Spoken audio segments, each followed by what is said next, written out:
Welcome to the deep dive. Today, we're diving into something specific but really important for the folks in North Woodbridge. You sent us the North Woodbridge Small Area Plan. It's a pretty hefty document adopted back in 2019. Right.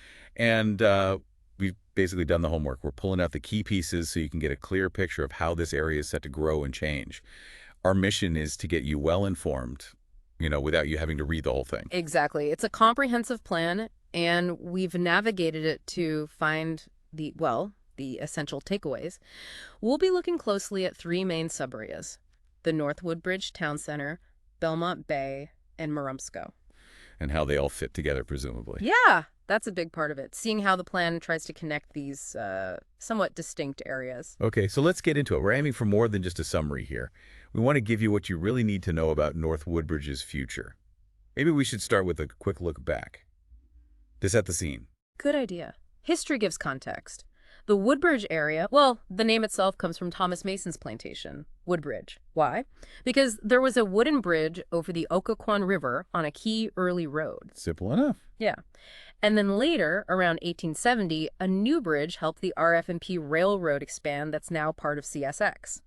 It's kind of wild to think this area used to be all tobacco plantations, then dairy farms, really right up until World War II. Quite a transformation. Yeah. From rural farms to now being part of the D.C. metro area. It's about 20 miles southwest of D.C., right? That's right. And its current shape is really defined by natural features. You've got the Occoquan River and the Wildlife Refuge to the north and east. Okay. Then I-95 forms the edge to the northwest, and you have residential communities to the west. These boundaries, they create both, opportunities and some constraints for what comes next. Makes sense. Okay, let's break down those three key areas you mentioned: Town Center, Belmont Bay, Marumsco. What's the current land use situation in each, starting with the Town Center? Sure. The North Woodbridge Town Center. It's interesting. The biggest land use right now, maybe surprisingly, is VDOT right-of-way. Roads, basically. Takes up about 32%. Wow, nearly a third just for roads. Yeah, it really highlights one of the plan's big challenges, Yeah. Shifting from just moving cars through the area to actually creating a place for people. Mm-hmm. After roads, it's mostly commercial, then some medium and low density housing, a little bit of open water. Each of those is only around 1%, give or take. Okay, and Belmont Bay, that always feels a bit different, more planned, maybe because of the waterfront. It is different, a much more mixed picture. It definitely has that town center feel. The marina's a big focus, different housing types around it. There's an elementary school and quite a bit of open space, including that old golf course, Ospreys. Right, I remember that closing. Yeah. Yeah. So land use-wise, recreational land is actually the biggest chunk at 20%, then higher density residential at 14%, medium density at 12%. There's also undeveloped land at 6%, and institutional uses like the GMU Potomac Science Center at 5%. It feels much more like a purpose-built community. Got it. And Marumsco. I know that area along Route 1 has changed over the years. Marumsco is, it's largely defined by those strip retail centers along US Route 1, like where Marumsco Plaza used to be, that area. Behind Route 1, you find more established residential neighborhoods, schools, parks, that sort of thing. Some small industrial pockets, too. So percentages there. Commercial is about 20%, residential around 16%, and then forested and non-forested land are roughly equal, about 13% each. It's, a more classic suburban corridor setup in many ways. Okay, so that's the current footprint. How does the zoning overlay onto that? What does the current zoning tell us about where things might be headed? Well, the zoning really points towards transition, especially in the town center and those Marumsco commercial areas. The plan talks about transformational change there, mostly because you've got vacant lots or underused properties, and the existing zoning, it just isn't really designed to encourage the kind of lively, mixed-use places the plan wants to see. Like, there's a redevelopment overlay district in North Woodbridge, a special set of rules meant to spur revitalization. No. It just hasn't really worked. Not enough incentive or clear direction, apparently. So what are the main zoning types we see now? In the town center, for example. In North Woodbridge Town Center, it's mostly B1, general business. Think pretty much any kind of commercial use, maybe too broad if you want a focused town center vibe. Right. There are also little bits of A1, agricultural, and M1, heavy industrial. Still some industrial pockets. Yeah, and there's also a highway corridor overlay district along Gordon Boulevard. That adds rules about signs and appearance, trying to manage how that main road looks. We've also seen big zoning cases like Rivergate and Landing at Mason's Bridge, where development is still ongoing under previous approvals. Okay. Belmont Bay zoning must be different, given its character. Totally different. It's mainly zoned PMD planned mixed-use district. A PMD is basically zoning that encourages developers to intentionally mix uses, shops, homes, maybe offices close together, sometimes in the same building. Think walkable, like a mini downtown. Right. The big developments there, like Belmont Subdivision and Belmont Center, they reflect that approach. And there's still land there, zoned PMD, with potential for more development. Even the closed golf course falls under this PMD zoning. So its future use is somewhat flexible within that mixed use idea. Exactly. The plan sees it as open space, parkland, maybe some sensitive housing, but the underlying zoning allows for that mix. And Marumsko's zoning. Back to more B1. Yeah, Marumsko looks more like the town center again. A lot of B1 general business and M1 heavy industrial, especially along Route 1, plus the residential zones for the existing neighborhoods and some institutional zones. The plan definitely targets those B1 areas along Route 1 for potential redevelopment into denser mixed-use projects. Okay, so with that land use and zoning picture, how do people actually get around North Woodbridge right now? What's the mobility situation? Well, the county has this hierarchy for streets, based on what they're supposed to do. Freeways like I-95 are at the top, high-speed, limited access. Right. Then principal arterials, U.S. Route 1, Gordon Boulevard, Prince William Parkway. They move a lot of traffic but have more access points. Minor arterials like Express Drive or Belmont Bay Drive connect those bigger roads to smaller areas. And then major collectors like Occoquan and Horner Roads get you into the neighborhoods. But it's not always easy to get between neighborhoods, right? That's a key issue. Lots of dead-end streets, especially in the older residential areas. It really hinders connectivity, makes trips longer than they need to be sometimes. What about transit? That seems like a big piece here. Huge. The CSX rail line is a major asset. It carries freight, but also VRE commuter trains. That connection to DC is vital. The Woodbridge VRE station is a central hub. Amtrak stops there too, doesn't it? Yeah. Yep. The Northeast Regional Line. And then you've got OmniRide buses. Express buses heading to job centers outside the county, and local buses circulating within Prince William, many connecting right at the VRE station. The plan definitely sees improving transit as key to reducing traffic and boosting the economy. And biking or walking, how's that situation? It's a work in progress. The county is trying to build out a connected network. There are some bike lanes and paths in each sub-area, but the pedestrian side, that really needs work. Yeah, how so? Significant gaps in the sidewalk network. You'll be walking and suddenly the sidewalk just ends. Crossings can be tough, especially trying to get across Route 1 near the VRE station. It feels pretty unsafe in spots. And existing sidewalks are often narrow. For bikes, it's a starting point, but the plan wants more dedicated, safer options. Okay. And for commuters driving to the VRE or other points, what's the parking like? Two main commuter lots. The one right at the VRE station gets pretty full, which shows you the demand for transit. The other one is over at Route 123 and I-95. Interestingly, that one's often underused, and getting onto I-95 from there isn't as easy as it could be. Gotcha. Let's quickly touch on utilities. Are the basics covered? Yeah. Water, sewer, power. Yeah, the standard stuff is there. Electricity, communications, drinking water, sewer service. Yeah. Stormwater management is a big deal, though, especially with the Chesapeake Bay regulations. Right, protecting the bay. Exactly. So there are systems to handle rainwater runoff, ponds to let pollutants settle out before the water hits the rivers, trying to meet those TMDL, total maximum daily load requirements. But it's worth remembering, a lot of North Woodbridge was built before these stricter rules were in place. Okay. And environmentally, what are the key features? Yeah. Besides the rivers and the bay proximity. Well, the whole area, about 1,264 acres, drains into the Occoquan and Potomac and then the bay. So water quality is paramount. You've got the Chesapeake Bay Resource Protection Area, the RPA. Okay, restricted development areas. Right, about 154 acres are RPA. Then there are about 119 acres in the one-year floodplain.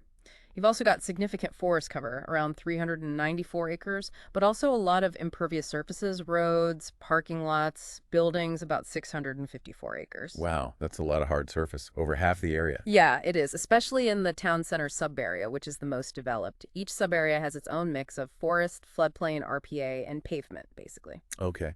Beyond the natural environment, what about cultural history? Any significant sites? It's a rich area historically, evidence of Native American campsites, Civil War earthworks, old cemeteries. Pretty much the whole plan area is considered sensitive for prehistoric archaeology. Interesting. Plus, two major heritage corridors run through, the Potomac Heritage National Scenic Trail and the Washington-Rochambeau National Historic Trail. And specifically, those three little railroad houses on Railroad Avenue are county-registered historic sites, important links to the railroad's past. Good to know. And schools serving the current community. 7 public schools serve the area, 3 elementary, 2 middle, 2 high schools. The data in the plan from 2018-19 showed varied utilization. Some schools were near or even over capacity back then, and different neighborhoods feed into different schools, of course. And quickly, where are the main job centers and the densest residential areas currently? Jobs tend to cluster around Route 1 and Dawson Beach Road, and also near the I-95 Route 123 interchange. For housing density, based on 2015 data, Marumsco was highest, mainly because of apartment complexes like Woodbridge Station and Potomac Vista. It sounds like a ton of background work went into this. Were there earlier plans or studies that fed into this one? Oh yeah, definitely. This plan builds on previous efforts, things like the new Woodbridge vision from '08, the Route 1 multimodal study, broader regional plans like Visualize 2045 and Region Forward. And importantly, there was public input shares, work sessions, public hearings. Community feedback was part of the process. Okay, so all that groundwork sets the stage. Let's look forward. What's the big picture vision in this small area plan? What are they aiming for? The core vision is really about creating a stronger sense of place in North Woodbridge. That means building a real mixed-use town center as a focal point, capitalizing on that amazing waterfront location along the Occoquan, and developing balanced neighborhoods with diverse housing and good connections. Yeah, and it's not just pie in the sky. No, that's key. It comes with specific action strategies, short, medium, and long-term steps. The goal is to see this vision fully realized by 2040. 2040, okay. So let's get into the specifics. How does the land use plan map out this transformation? It really doubles down on creating that mixed-use town center and those balanced neighborhoods. A core concept they use is transect zones, T1 to T6. Transects, explain that. Think of it like a scale from rural to urban. T1 is the most natural, like parks or preserves. T6 is the most intense, walkable, urban core. These zones guide how intense development should be and how transportation and land use should work together. So where is the T6 planned? Right around the Woodbridge VRE station. That's where they envision the highest density, the biggest mix of uses, leveraging that transit access. Got it. And do these transects translate into actual land use categories on the map? Yes, the plan proposes new long-range land use classifications that align with the transects. Things like town center, urban neighborhood, and technology flex. One interesting change is in Belmont Bay, what used to be designated Regional Employment Center is now proposed as urban neighborhood. So less purely jobs focused, more mixed. Exactly. Reflects that shift towards a more integrated community feel. And it's important to remember these new land use categories, they'll likely need changes to the actual zoning ordinance, the legal rules to make them happen. Right. The plan sets the vision, the zoning makes it law. I also saw multimodal planning mentioned. How does that fit in? Prince William County is really pushing multimodal planning, designing places for walking, biking, transit, and driving, not just cars. Okay. This plan was developed with those ideas in mind, even if it wasn't formally reviewed under the state's official system. The state uses something called activity density population plus jobs per acre to classify places. North Woodbridge's plan aims for a density that aligns with what the state calls a P4 large town or suburban center, basically indicating a pretty active, mixed-use, transit-friendly place. Okay, let's zoom in on those 3 sub-areas again. What's the specific transformation plan for the North Woodbridge Town Center? The vision there is huge. A dynamic, walkable, vibrant center, offices, shops, housing, civic spaces, all mixed together, and served by 3 key multimodal hubs we mentioned. The VRE station with potential for future BRT and maybe even high-speed rail. High-speed rail, wow. Yeah, long-term goal. Then the I-95 Route 123 interchange area, potential future Metro Blue Line spot, plus the commuter lot, and the Occoquan Harbor Marina for that water connection. The idea is a real central hub for the northern Potomac communities. And Belmont Bay, it already feels somewhat established. What's next for it? It's about continuing that planned mixed-use community feel, really playing up the waterfront. GMU's Science Center and the Marina remain key anchors. There's still room for more development office, commercial, medium-density housing. The Potomac Heritage National Scenic Trail Route is a big feature. There's also talk of temporary waterfront easements for public access, and then that big opportunity with the former golf course. Ideas range from parks and trails to maybe some sensitive, lower-density housing that fits the landscape. Okay. And Marumsco. You said that felt like it had the most potential for change. Yeah, the focus there is really revitalizing those Route 1 strip mall corridors, making it more pedestrian-friendly, better connected to transit. Mixed use is proposed along Route 1, denser than now, but maybe not quite as intense as the town center, since it's further from the VRE hub. So better transit access is key there too. Absolutely. Maybe a bus rapid transit station on Route 1, better walking routes to the VRE. And importantly, connecting those commercial areas on Route 1 back to the residential neighborhoods behind them, making it easier to walk between them. Mobility seems like the glue holding this all together. Tell us more about the mobility plan. It really is central. It's built around this idea of a transit triangle, the VRE station, the I-95 interchange commuter lot, and a potential future fast ferry terminal on the Occoquan. A ferry. Interesting. Yeah. So key strategies were making these points true multimodal hubs, easy transfers between train, bus, car, bike, walking, maybe ferry. Also creating a better street grid in the town center, extending roads like Annapolis Way and Horner Road to break up big blocks and improve flow. Makes sense for walkability. Exactly. And the plan even says traditional traffic measures just focused on moving cars fast might not be the best fit for a dense town center. The Route 123 interchange upgrade is also critical for regional connections. There's a proposed functional classification map to guide how future streets should be designed. What about specific transit upgrades? You mentioned BRT. Yes, bus rapid transit along US Route 1 is a big one. Planned in phases, expected to reach Woodbridge by 2032. Think faster, more reliable bus service, maybe dedicated lanes. Like Metrovis Express, but maybe even better. Kind of, yeah. The plan also stresses saving space, the right-of-way for future possibilities. That Metro Blue Line extension, the Potomac River Fast Ferry, maybe that high-speed rail stop at the VRE, and continued bus service further south.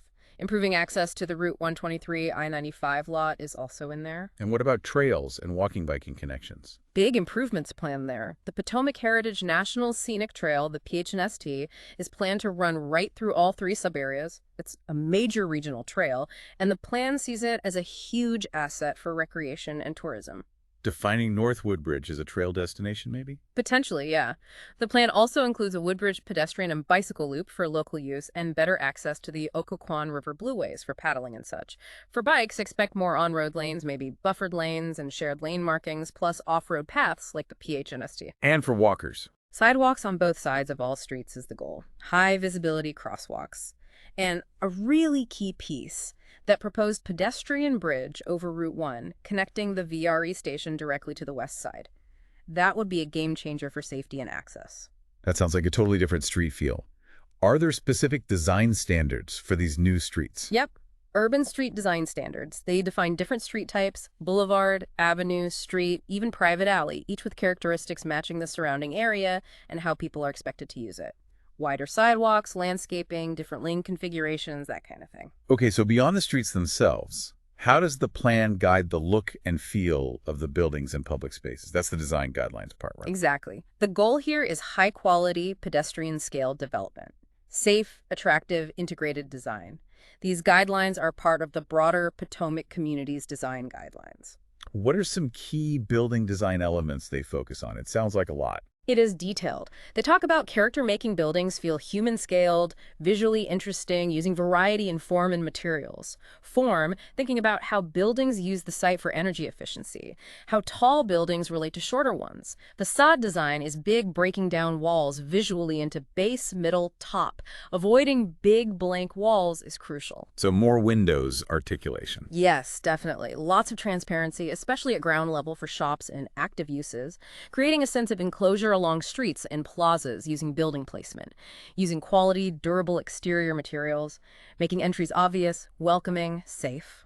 What about the dreaded parking garage? How do they handle those? Good question. The aim is to hide them or integrate them. Wrap them with active uses retail, residential at ground level. Make the facades look like regular buildings, not just concrete slabs screening cars.